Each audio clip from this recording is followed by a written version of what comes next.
Kisah Harun al-Rasyid, Khalifah kelima Dinasti Abbasiyah. Harun al-Rasyid adalah Khalifah kelima dari Dinasti Abbasiyah. Ia diangkat secara resmi sebagai Khalifah saat saudaranya Al-Hadi wafat pada 14 Rabiul Awal 170 Hijriah. Ia adalah putra dari pasangan Muhammad al-Mahdi dan Al-Khaizuran binti Atta, yang artinya adalah ia merupakan putra dari Khalifah ketiga Dinasti Abbasiyah. Harun al-Rasyid lahir di Rai, sebuah daerah di negeri Iran pada 766 Masehi. Ia lahir dengan nama lengkap Abu Ja'far bin al-Mahdi bin al-Mansur Abdullah bin Muhammad bin Ali bin Abdullah bin al-Abbas. Dinasti Abbasiyah mendapatkan puncak kejayaan ketika Khalifah Harun al-Rasyid memimpin pemerintahan. Bahkan ketika masa pemerintahan Khalifah Harun al-Rasyid, ilmu pengetahuan di kota Baghdad begitu bisa berkembang pesat. Dinasti Abbasiyah sendiri merupakan dinasti kedua dalam sejarah Islam klasik yang mampu memiliki kekuasaan cukup lama, yaitu selama kurang lebih 524 tahun. Keberadaan daulah ini mampu menggantikan dinasti Islam tertua di dunia, yaitu Dinasti Umayyah. Dikutip dari Pendidikan Agama Islam berbasis Islam Kontemporer Perspektif Indonesia karya Afiful Ikhwan, peradaban dan kebudayaan Islam mampu tumbuh dan berkembang bahkan mencapai puncak kejayaan ketika masa pemerintahan Dinasti Abbasiyah. Adanya kejayaan yang diraih oleh Dinasti Abbasiyah tak lain karena dinasti tersebut lebih fokus terhadap pembinaan peradaban dan kebudayaan Islam daripada melakukan perluasan wilayah. Sedangkan untuk puncak kejayaan yang dialami oleh masa pemerintahan Khalifah Harun al-Rasyid adalah pada 786 hingga 803 Masehi. Sebelum dinobatkan sebagai seorang khalifah, Harun al-Rasyid didaulat oleh ayahnya menjadi seorang gubernur di daerah As-Siyafah dan Maghrib. Penobatan tersebut dilakukan dalam waktu yang berbeda, di mana pada tahun 779 Masehi, Harun al-Rasyid didaulatkan menjadi seorang gubernur di As-Siyafah. Sedangkan di Maghrib, Harun al-Rasyid didaulatkan sebagai seorang gubernur pada tahun 780 Masehi. Setelah berlangsung 2 tahun menjadi seorang gubernur, sang ayah mengukuhkan Harun al-Rasyid sebagai seorang putra mahkota untuk menjadi khalifah setelah saudaranya. Tepat pada tanggal 14 September tahun 786 Masehi, Harun al-Rasyid sudah menduduki tahta tertinggi di Dinasti Abbasiyah sebagai seorang khalifah kelima. Harun al-Rasyid memiliki kekuasaan cukup lama, yaitu 17 tahun, dari tahun 786 Masehi hingga 803 Masehi. Selama menjadi seorang khilafah, Harun al-Rasyid mampu membawa Dinasti Abbasiyah ke arah puncak kejayaan. Bahkan banyak hal yang bisa ditiru dari Khalifah Harun al-Rasyid, mulai dari seorang pemimpin menjalin hubungan harmonis dengan para ulama, ahli hukum, penulis, seniman, dan qori. Diketahui semasa pemerintahannya, Harun al-Rasyid kerap mengundang tokoh informal dan profesional ke dalam istana ketika akan melakukan diskusi sebagai bentuk upaya penyelesaian berbagai macam masalah yang ada. Ketika Harun al-Rasyid menjadi seorang khalifah, dirinya memang dikenal selalu menghargai orang di sekitarnya. Hal tersebut menjadikan masyarakat dari berbagai macam golongan dan status selalu menghormati, mengagumi, serta mencintai Khalifah Harun al-Rasyid. Bahkan Harun al-Rasyid adalah sosok pemimpin yang mengakar serta begitu dekat dengan rakyatnya. Sebagai seorang pemimpin dan muslim yang selalu taat, Harun al-Rasyid tentunya tak pernah lupa akan kewajibannya untuk selalu beribadah.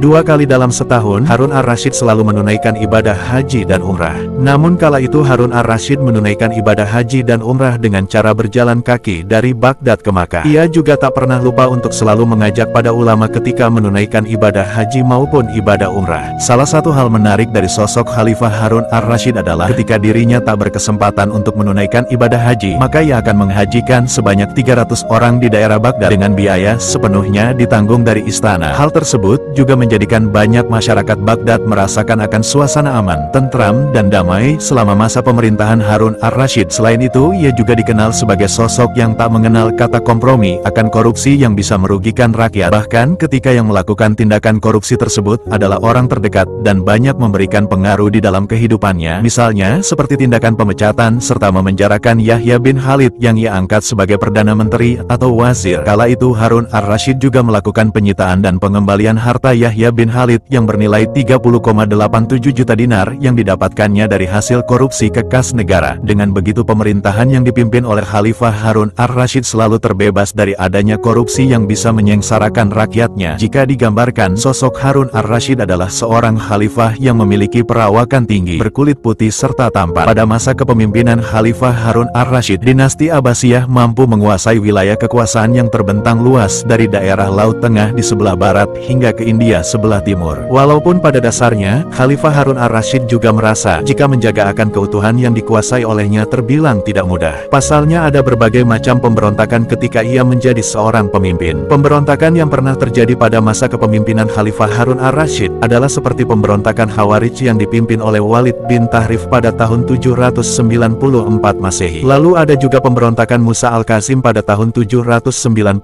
Masehi, serta pemberontakan yang dilakukan oleh Yahya bin Abdullah bin Taglib pada tahun 792 Masehi. Salah satu puncak pencapaian yang dapat membuat nama Khalifah Harun ar-Rasyid begitu melegenda adalah perhatiannya terhadap bidang ilmu pengetahuan dan peradaban. Pada masa kepemimpinan Harun ar-Rasyid banyak penerjemahan karya dari berbagai macam bahasa. Bisa dikatakan jika masa kepemimpinan Khalifah Harun ar-Rasyid adalah awal kemajuan yang dicapai Islam dengan menggenggam dunia menggunakan ilmu dan peradaban. Pada era kepemimpinan Harun ar-Rasyid juga berkembang beragam disiplin ilmu pengetahuan dan peradaban yang ditandai adanya Baitul Hikmah atau perpustakaan raksasa yang sekaligus dijadikan pusat kajian ilmu pengetahuan dan peradaban terbesar pada masa itu. Tak hanya itu saja, Khalifah Harun ar-Rasyid juga memberikan perhatian yang begitu besar terhadap perkembangan ilmu keagamaan. Khalifah Harun ar-Rasyid tutup usia pada tanggal 24 Maret tahun 809 Masehi pada usia 43 tahun. Meski begitu sampai saat ini, nama Harun ar-Rasyid masih terus melegenda. Bahkan nama Harun ar-Rasyid juga diabadikan sebagai salah satu tokoh yang ada di dalam kitab 1001 Malam. Dari kisah Khalifah Harun ar-Rasyid bisa menunjukkan jika sosok pemimpin yang baik akan selalu dikenang sepanjang masa. Pembangunan pada masa Khalifah Harun ar-Rasyid. Seperti yang dijelaskan sebelumnya, jika Harun ar-Rasyid adalah seorang pemimpin yang begitu terkenal serta dicintai para ulama. Khilafah Harun ar-Rasyid juga merupakan seorang yang begitu mengagungkan serta memuliakan agama dan juga membenci omong kosong maupun perdebatan. Selama masa pemerintahannya, Khalifah Harun ar-Rasyid memberikan perintah untuk membangun perpustakaan-perpustakaan di wilayah Abbasiyah. Hal ini dilakukan oleh Khalifah Harun ar-Rasyid agar minat baca seluruh rakyat di Abbasiyah bisa terfasilitasi dengan baik. Dari banyaknya perpustakaan yang dibangun pada masa pemerintahan Khalifah Harun ar-Rasyid, Baitul Hikmah merupakan salah satu perpustakaan yang begitu terkenal. Baitul Hikmah yang bisa juga disebut sebagai rumah kebijaksanaan merupakan perpustakaan serta lembaga pendidikan Islam pertama yang dibangun di Baghdad.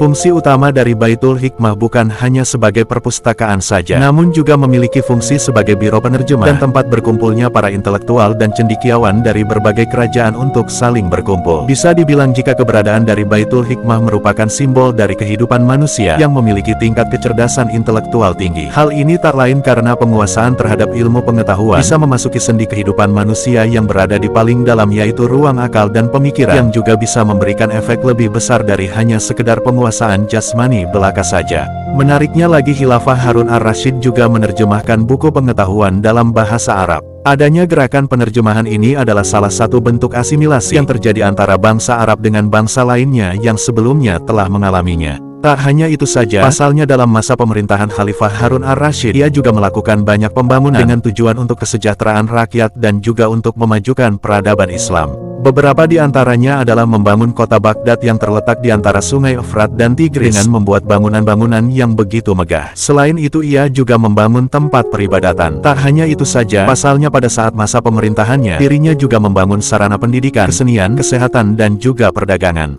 Ia juga membangun Majelis Al-Muzakarah, yaitu suatu lembaga pengkajian masalah keagamaan yang diselenggarakan di rumah, masjid maupun istana pada saat itu. Wafatnya Harun ar-Rasyid. Pada masa pemerintahan Khalifah Harun ar-Rasyid tak selalu berjalan mulus. Salah satunya adanya pemberontakan yang dilakukan oleh Rafi ibnu al-Laid di Samarkand. Pemberontakan tersebut mengakibatkan Khalifah Harun ar-Rasyid terpaksa harus mengungsi ke Khurasan, di mana tindakan tersebut merupakan pertama kalinya bagi Khalifah Harun ar-Rasyid meninggalkan ibu kota pemerintahan untuk melakukan perburuan para pemberontakan. Dalam masa perburuan tersebut, Khilafah Harun ar-Rasyid mengalami sakit hingga akhirnya meninggal pada tahun 809 Masehi. Saat itu usia Khalifah Harun ar-Rasyid masih terbilang cukup muda, yaitu 43 tahun, dan desa Sanadat di Tus adalah tempat dirinya menghembuskan nafas terakhir. Makam Khalifah Harun ar-Rasyid ada di Dar al-Imarah.